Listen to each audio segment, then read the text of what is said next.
সম্মানিত এলাকাবাসী, এখন এই মুহূর্তে আপনারা আমাদের মাঝে যাকে দেখতে পাচ্ছেন উনি হচ্ছেন ফেনী জেলা যুব দলের সম্মানিত সদস্য জনাব আহসান সুমন ভাই। আমরা কিছুদিন আগে সোশ্যাল মিডিয়াতে ওনার একটি পোস্ট দেখতে পাই। উনি এলাকার ভাসমান যে মানুষগুলো আমাদের এলাকায় কাজ করেন, আমরা দৈনিক দিনমজুর যাদেরকে শ্রমজীবী হিসেবে চিনি, এই মানুষগুলোর পাশে শীতার্থ কিছু কম্বল বিতরণের জন্য এলাকার বিত্তবানদের এবং রাজনৈতিক ব্যক্তিবর্গদের সহায়তা চেয়েছেন। ইনশাল্লাহ বেশ আমরা এবং আরও দেখতে পেয়েছি এলাকার মানুষের যথেষ্ট সহযোগিতা আন্তরিকতা এবং ওনার নিজস্বভাবেও বেশ কিছু কম্বল উনি করেছেন। তো আমরা সুমন ভাইকে প্রশ্ন করতে চাই, ভাইয়া আপনার হঠাৎ করে এলাকার ভাসমান মানুষদের জন্য এই চিন্তা কীভাবে কেন আসলো? বিসমিল্লাহির রহমানির রহিম। আপনারা জানেন যে গত 20 বছরের মধ্যে সর্বোচ্চ শীত পড়তেছে আমাদের এখানে এই বছর। তো যাক, এই শীতে মানুষের জনজীবন কর্ম সব কিছু বন্ধ হয়ে আছে। আমরা যারা এখানের স্থানীয় বাসিন্দা, দেখা যাচ্ছে আমাদের সকলের হয়তো বাড়িতে এই শীত নিবারণের জন্য কম্বল বা কাঁথা বলেন সকলেরই আছে, কিন্তু আমাদের এখানে বাসমান কিছু লোক আছে যারা বিভিন্ন জেলা থেকে আসে, রংপুর, দিনাজপুর সহ বিভিন্ন জেলা থেকে এখানে কাজ করার জন্য আসে। যারা আসার সময় 2-4টা ব্যবহারের কাপড় চোপড় এবং হয়তো বা একটা কাঁথা নিয়ে আসে সিঙ্গেল।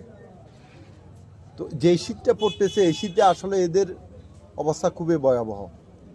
গত পরশু রাতে আমাদের এখানে অনেকগুলো দিন মজুর আসছে আমাদের কাছে, তাদের কষ্টের অভিজ্ঞতা আমাদের কাছে তুলে ধরেছেন যে তারা শীতের মধ্যে প্রচণ্ড কষ্ট করতেছে, তারা সহায়তা চেয়েছেন।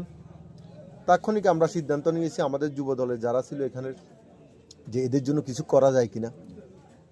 তো পরবর্তী আমরা জেলা যুব দলের আহ্বায়ক খন্দকার নাসির ভাইয়ের সাথে আমরা কথা বলেছি, আমাদের লোকাল যুব দলের সাথে কথা, ওরা উদ্যোগ নিচ্ছে যে হ্যাঁ আমরা দেখি মানুষের যদি পুরান যেই ব্যবহারিক কাঁথা কম্বল থাকে ওইগুলা অপব্যবহার ওইগুলা নিব এবং নতুন কিছু আমরা। তো সেই উদ্যোগকে সামনে নিয়ে আমরা গতকাল রাত থেকে আজকে প্রায় আমরা 100টা কম্বল নিয়েছি, নতুন কম্বল, এবং কিছু ব্যবহারিক কম্বল আমরা পেয়েছি বিভিন্ন লোকজন থেকে। তো আজকে সন্ধ্যা থেকে আমরা ওই বাসমান শ্রমিক যারা কাজ করে দিনমজুর এদেরকে আমরা চেষ্টা করব এদের যেই প্রচণ্ড শীতের মধ্যে যেন এরা আমাদের উদ্যোগের মাধ্যমে একটু ভালো থাকে, একটু শীত থেকে উপকৃত হয়, এটাই আমাদের লক্ষ্য। আমরা দেখেছি মানে এলাকার মানুষের জন্য মানে নেতাকর্মীরা বা জনপ্রতিনিধিরা করে, কিন্তু ভাসমান মানুষদের জন্য এই চিন্তাটা এই প্রথম কোনো রাজনৈতিক ব্যক্তি বলেন বা জাতীয় আদর্শের কোনো নেতার কাছ থেকে আমরা এই প্রথম পেয়েছি। এবং আপনার সোশ্যাল মিডিয়াতে আমরা দেখেছি অসংখ্য কমেন্ট আপনার প্রশংসা করতেছে। এই মানুষগুলো কিন্তু আমাদের এখানকার কেউ ভোটার না। আমরা অনেকে চিন্তা করি হয়তো আগামীতে নির্বাচন হয়তো বা আমাকে একটা ভোট দিবে, একটা কম্বল হয়তো সেক্ষেত্রে, কিন্তু ভাসমান মানুষগুলো কিন্তু এখানকার ভোটার নাই। এই মানবিক চিন্তাটা আপনার মধ্যে কি আগামীতেও থাকবে এভাবে? আমরা কি সেই দেখেন, দিন শেষে তো এরাও মানুষ, এরা আমাদের দেশের নাগরিক। হয়তো আমার এখানে ভোটার না, অন্য জায়গায় ভোটার কোনো বিষয় না। আমরা মানবিক দৃষ্টিকোণ থেকে এই অসহায় মানুষগুলোর পাশে দাঁড়ানোটাই আমাদের লক্ষ্য। এখানে কাকে ভোট দিবে, কে কোন দল করে, কি সমর্থন করে, এটা কোনো বিষয় না।